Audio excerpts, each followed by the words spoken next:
We always walk to each other's houses. It was the same neighborhood. And she actually said, well, in the back room, but he says, all right, I'll let you get there. And then I was 6 years old.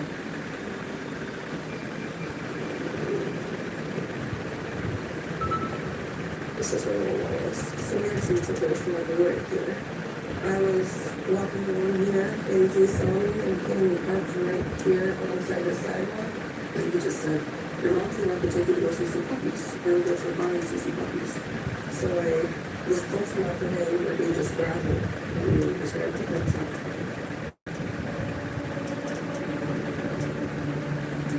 We were driving for a while. And I said, oh, is that fine? Is that fine? So he said, it's just puppies. And he said, no, I'm not scared. We keep driving. And then we came to a floor and there was a cop. So he told me to lay down. And we started putting my hair behind my ear and stroking my cheek, and it was really nice at first. He was a nice guy. And I love him. And he spoke to me and over.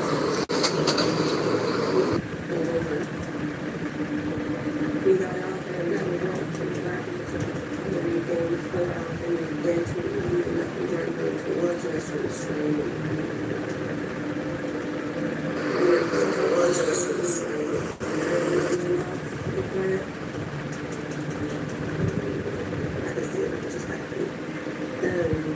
He was about to go into this blood. And then all of a sudden some dogs started barking. And he saw them really close by. There's a campground nearby, so probably assuming there's people nearby with the dogs. So we got up and ran from nothing that we did essentially something. And the car was on this one. And then it's really good. And then that night I had to sit down and sleep with the depositors. And I gave her as much detail as I could. Well, they were fine. So, since I was 6 years old, that looking for me. I go on until I was pregnant, not to anybody else. And then everybody grows. As soon as it ran came around, it was stuff really game changer. I started looking at missing people in Michigan, especially with how many people in the opportunity. Abasasi bakuna abakyagala kwebaka. See if there could be a connection. 2013 is when I reached out to the Facebook page. Madi abasasi bakuna abakyagala kwebaka.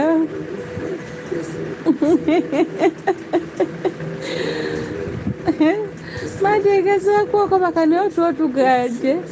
Kale sina tulo. Kale ngikwatemu munnange.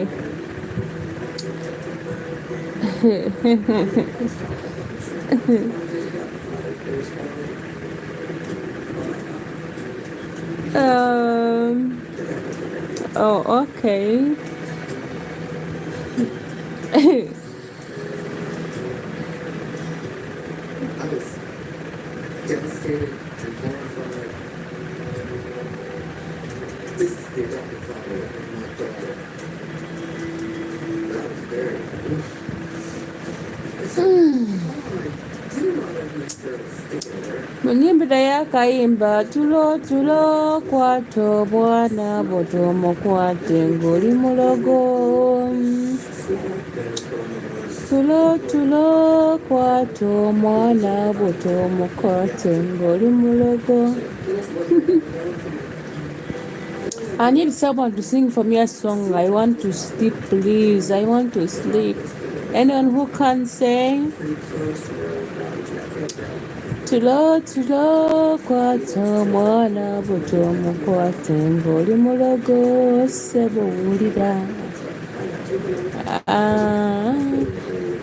Tulo kwata omwana bwoto mukwate ng'oli mulogo. Munyimbire kayimba. I want to sleep. tulo kwato mwana buto mutwaze ng'oli mulogo watugendako mu z'abajjajja kabombo kaali k'abaana kabombo nange kambadde kabombo kaali k'abaana nange kambadde kaali k'abaana kabombo nange kambadde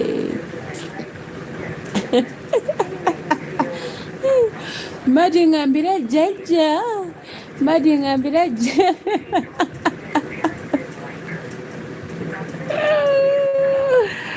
kyokka zayasa ziri sawa 10:30 ez'okumakya tuba tubuze kyokka emikeera nina emirimu mpitirivu bino ebinyuma by'abawalabu tebijja tulekera mirembe kabombo kaali k'abaana kabombo nange kambadde kaali k'abaana kabombo nange kambadde kaali k'abaana nange kambadde kaali k'abaana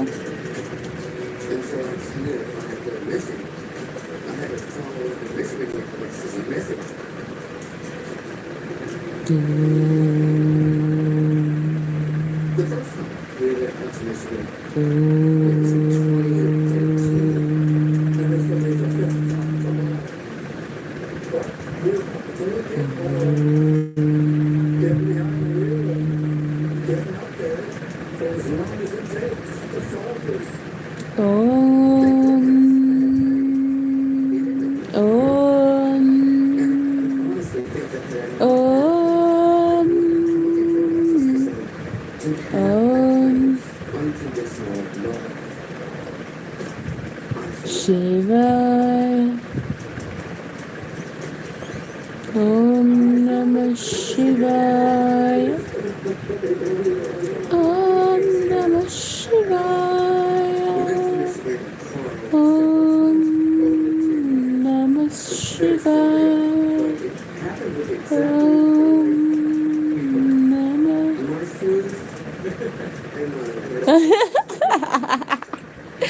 I'm not snoring. I'm chanting. I'm not snoring. Nebandage. Omunene namala tegera ati nikulaivu kumakya sawa. Nikulaivu sawa zino. Ajja kunzita. Bagenda kunzita. Madi ne kalye bakwe.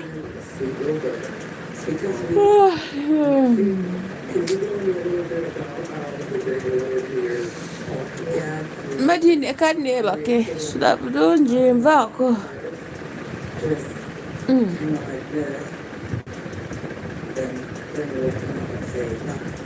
Did you hear what the kid did? Let me tell you what the kid did. I'm going like, this is your child, supposedly. And we're honoring her. I was like, my arms, and she just looked up and down and just was hysterical. I'm like, oh yes, oh yes. She seemed withdrawn. And well, me, I mean, we put down and everything. And I mean, a lucky kid. I'll be honest with you, that my boss, I don't want to hear all this stuff. You know, but I hear. Who can snow when the eyes are open? Come on, guys. Don't be fooled.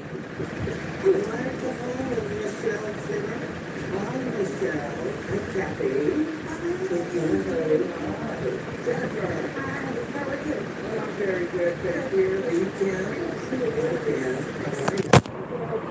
Those are my kids' experiences with friends. Sorry, I have to ask both of you to relate to this. What? I remember she was in my Oh my God. The phone pill falling down.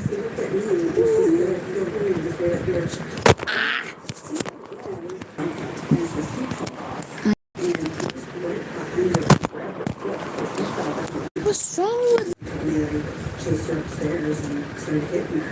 So she was like getting off the bus, but she wasn't. At her house, and we were just hanging out, and at dinner time, after eating hamburgers, Andre and I were only allowed what was called a leftover sandwich. It was ketchup, mustard, and relish on 2 pieces of bread. And she made a hot one at the function's like, well, that's what Andre said. Yes, that's what Andre said. So Dennis came across the table right in front of me and hit her so hard it was damaging. She started bawling her eyes out first. Okay. Brenda sat there and did nothing about it. She just kept on doing it. It's like she just turned her back on it and acted like it didn't even happen. Well, this whatever happened, she had nothing until she came home on the bus with me. My parents would go down the house and I remember when she stayed in my room decided to bring her adopted parent.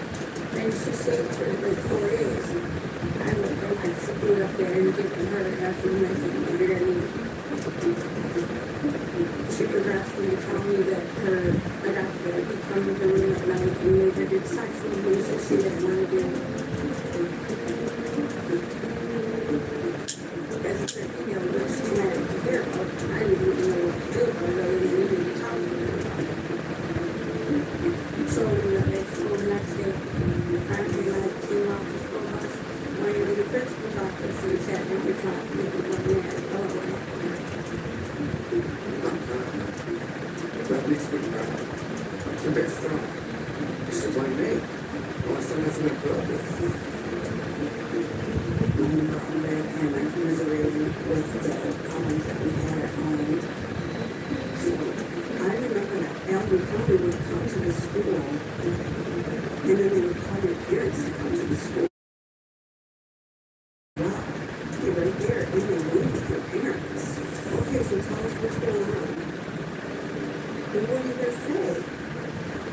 You know, your parents are sitting right there in front of you. You just look at your parents and say, oh, you know, nothing. And so then you're just sitting right back home with them. I went through that too.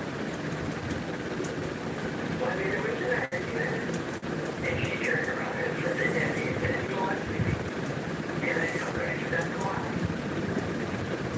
And that's how I had her in conflict. And the 3 of us went in and talked against it. And he took her in and talked to her first. And then he had another night with me. But he says, you have something at a time. And she says, yeah, I lied. You know, he told her what about the affairs. And he realized what kind of allegations like that could do your day. She admitted that nobody took her. It was a lie. But she was trying to get away. Bring the church up, of course. You're going to go therapy. Let's go to the church. That's a classic. She's begging for a lot. She's begging for a lot. All these people just come and I mean, like, Felix didn't want to be a double school. It takes hard, it takes super food, it takes therapy. The justice system did nothing for her. Like, what kind of situation?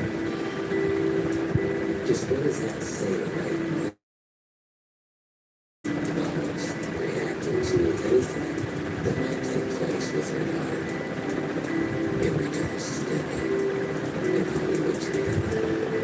I can understand when everything is rolled back to that time of sitting on the hearth at the fireplace that's what was going on. She was telling everybody that she could tell, and nobody would listen. But she never came out and said anything. That's probably thinking, like, they don't believe me either. It just broke my heart. We encouraged her to get out of the situation, get out of the girl. And she didn't want to leave the baby. She said, no, I have to take care of the process. We had traffickers back then. Andrea kept pictures of the baby in her trafficker. She took care of her all the time. Changed her diaper, would feed her bottle. She loved her little sister. And she was panic stricken about leaving her little sister there by herself. And she told us, you know, sorry, it's really sad. I'm sad. But anyway, she said that, you know, the last one over so funny, you know, her real life. I think she ran away, you know, and just living somewhere away from her adopted family, which is probably happy, you know, there. They got away from the situation and doing that. And, you know, when it's wanted to run away, I honestly believe that. Then the comments that Andre had run away. The story I got, I was thinking about taking money, or no. I said, did she take anything with her? Did she take her clothes? Did she take her purse? No, she didn't take anything. She didn't take her purse or makeup. Nothing. I'm going to take it. I said, isn't that odd? And I'd have to bring down the phone and I'd say, you know, what is Dave? How's he feeling about all this? And she goes, well, we can't talk about it because we get fight as soon as I bring it up. Always. His demeanor. Yes, you're right. How are you doing? I'm falling asleep. I'm very tired. I'm fine. I was talking about You have to do the stairs. I think that you You have to do the stairs. the circumstances of her leaving don't make sense. G, That is And I not want you. answers. you smoking on? She's listening to this. Listen to this. We studying yoga. Are you crazy? Wasting time. That whole turmoil takes back. Because I heard you talking loud. This is true. No, you're coughing. Going to sushi, then I came back. All of a sudden, the ground shake, then I came back to stand up like a zombie. Stop doing these things, and that's why you can't sleep. I've been able to sleep on it. I've been supported to keep her. She'd be there like of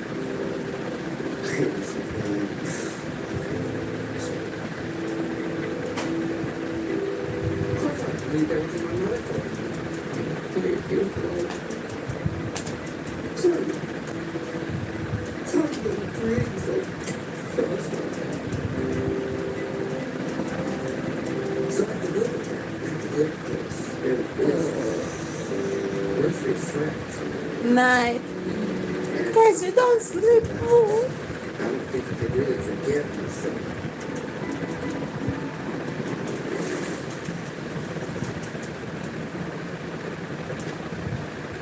I found out about FOIA, Freedom of Information Act, from Colorado.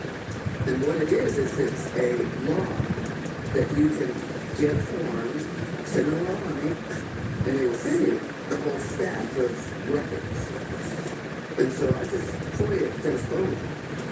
When I found out what was back when they got children rape,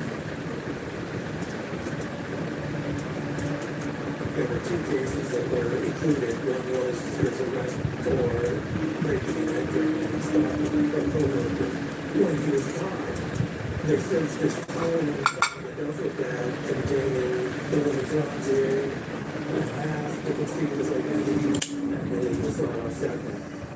He only ended up serving like a year in county jail for that.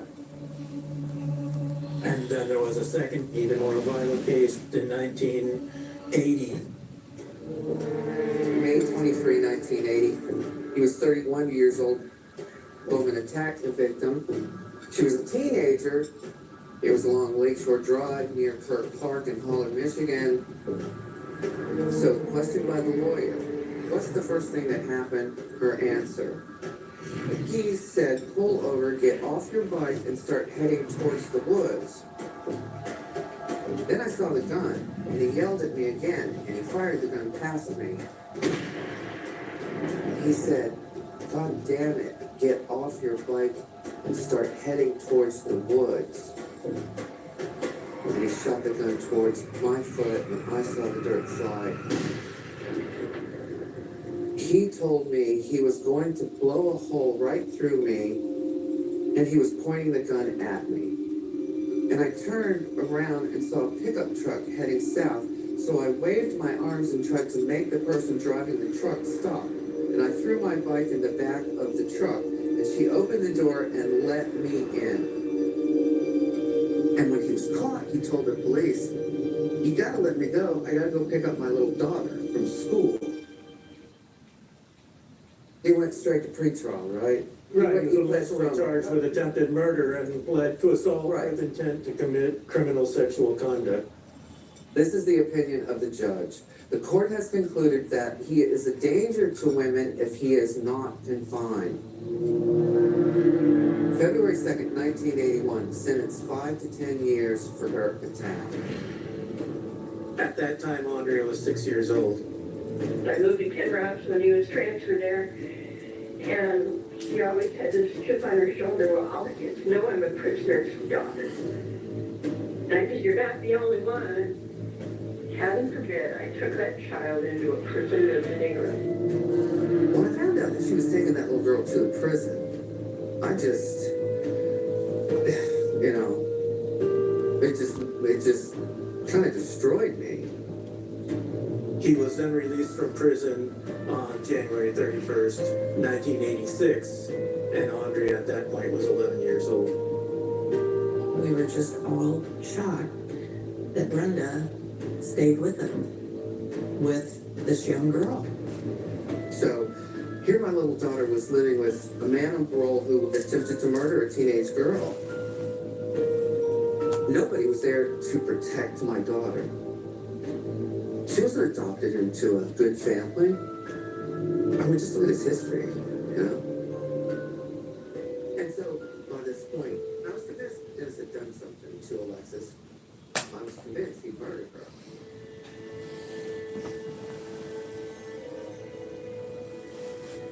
So Alexis tells other people that Dennis is molesting her, and Brenda knows but doesn't care. He needed her dead. I have to prove he did do it. And if I have to get crazy to shake everybody up, well, then so be it. I'm gonna rattle every cage I can find.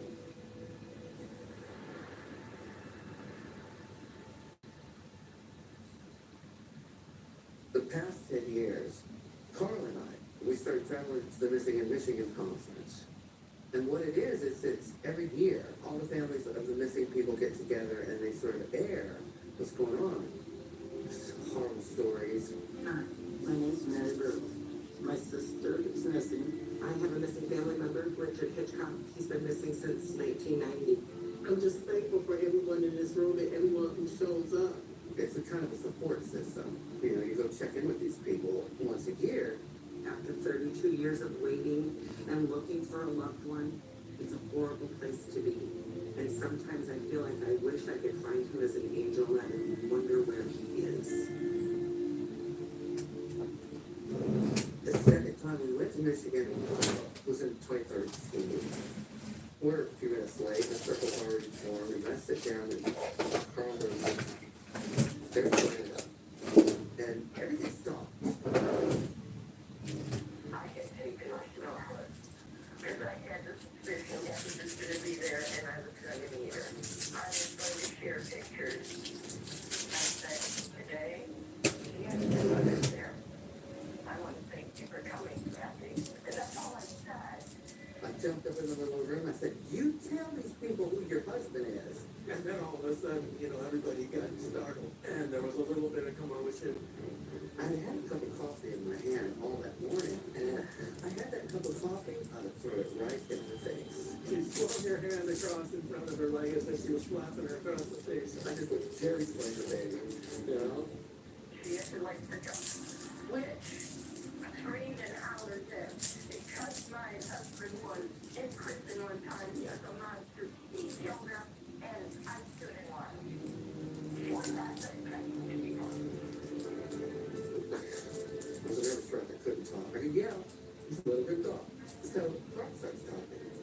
So I stood up and I started introducing myself. Kathy came up behind me and held up a sign, "Find Andrea Bono." So she was standing behind me holding the sign. And Carl says there's the story that they're telling you, and then there's the likely story. And everybody sort of looked at Brenda like, "What's the likely story, Brenda?" started again screaming and raging and raving. And I was willing to talk to her today, but nothing is going to be like that. Brenda was kind of upset, and she says, "It's a good thing my husband isn't here." And I said, "Well, what do you expect me to say? We know his criminal record. We know he spent 5 years in prison for attempting to rape an 18-year-old girl at gunpoint. What are we supposed to think?" And her response was, "Well, I haven't forgotten what he did, but I forgive him, and I take my marriage vows seriously." And I can't contain it anymore. So I just stormed out of the room. I walked up, I got my candle, lit it, and I thought, well, better not be here. You won't even walk the backstage for her daughter? I couldn't do it. I couldn't be in the room with her. I got in the car and screamed like I've never screamed before.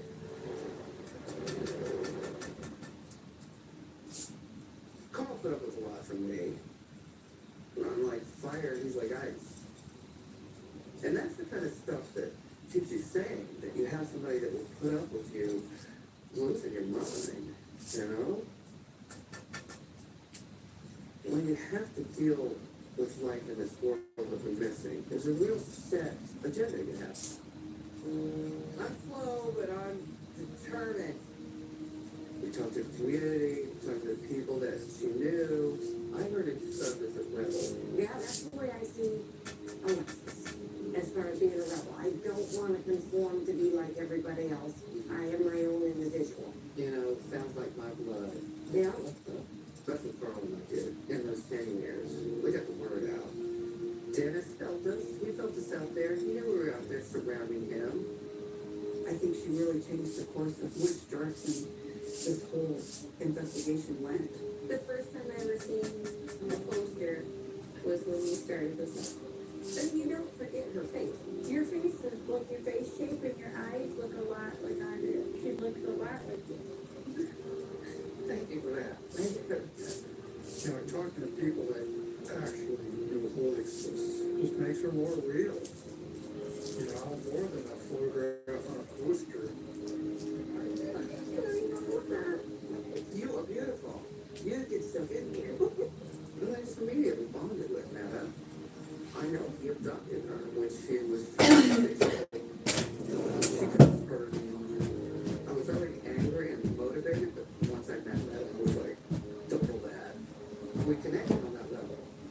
It's just like this soul connection. I was part of soul mama. I love her, and I don't think any of this would have happened without her.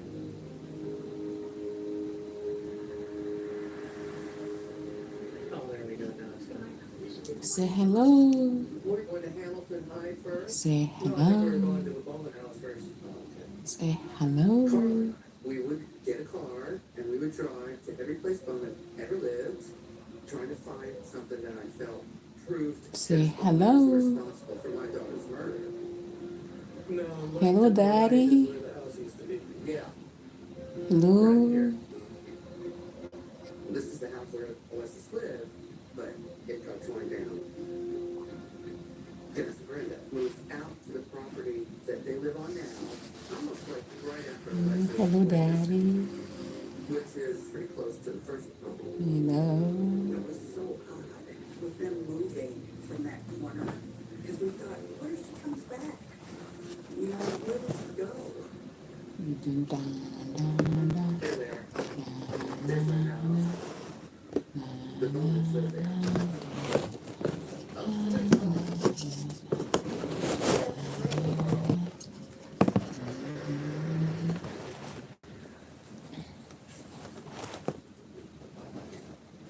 He was on spot.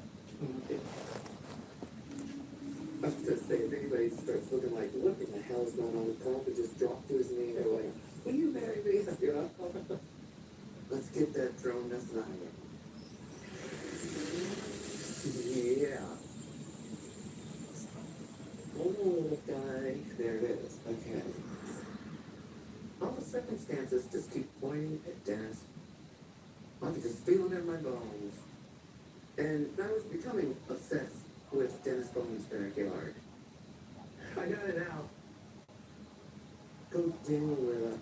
That spotlight. Yeah. You're making my day, man. Well, this is Dennis Bowman's backyard. And I knew about Google Earth, and I just started looking at the Bowman's property. And there was something in the back of that house that just made me go like, what is that? First one I saw was around 2011. It had the apple-shaped thing, and then that went away. And then there was just the ground. Yeah, it looks like there's cement there. I mean, Look at this mom. There's something right there. What is that? Why does that keep changing? And what does that mean? That must mean he's hiding something. What is he hiding? My daughter. She's in that backyard.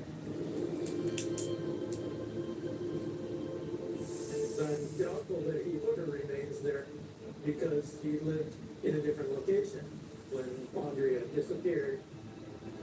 Given that there was a wooded area right across the street from the Bowman house where they had lived at the time, the most obvious conclusion, if he killed her, was that he took her body and disposed of it into that wooded area. And Kathy keeps saying, no, she's buried in his backyard. But I can't reconcile how he would have killed her and then 5-6 months later put her body in that backyard. But she's convinced. My daughter's there. If you come down here, right there, probably 20 feet off the backside of his house. I didn't tell her she was crazy or that that's a stupid theory. I just kind of rolled with it. I just became convinced he felt like he owned her and had the right to kill her and had the right to bury her. And he was going to keep her close. I mean, that is the most far-reaching, far-fetched, but it fits. Prove me wrong, Dennis. Come on, prove me wrong. I know what you did, Dennis Bowman. And I know why you did.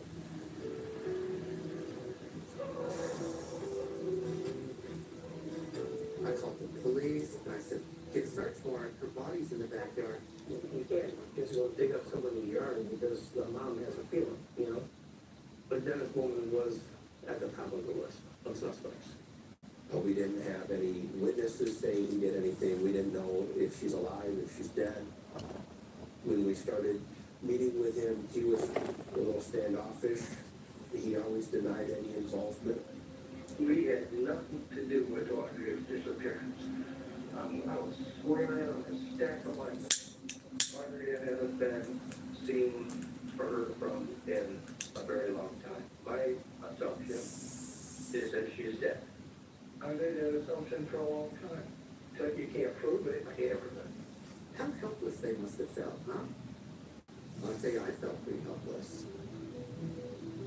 But I just went like, I'm gonna get them. So I went billboard. Billboard will push it in my face. It was on the main road going from where Dennis lived. I was taunting him. You know, I know, Dennis. You know, I know. Everybody else, More power to her getting this going to find answers. That's amazing that she did this and pushed so hard. I was on him on Facebook. Your bad karma is breathing down your neck, Dennis Bowman, and it's never gonna forget your name. Did you ever worry about seeing stuff like that? No, never, never. I don't think Dennis Bowman was brave enough to come after somebody toe to toe with him, you know?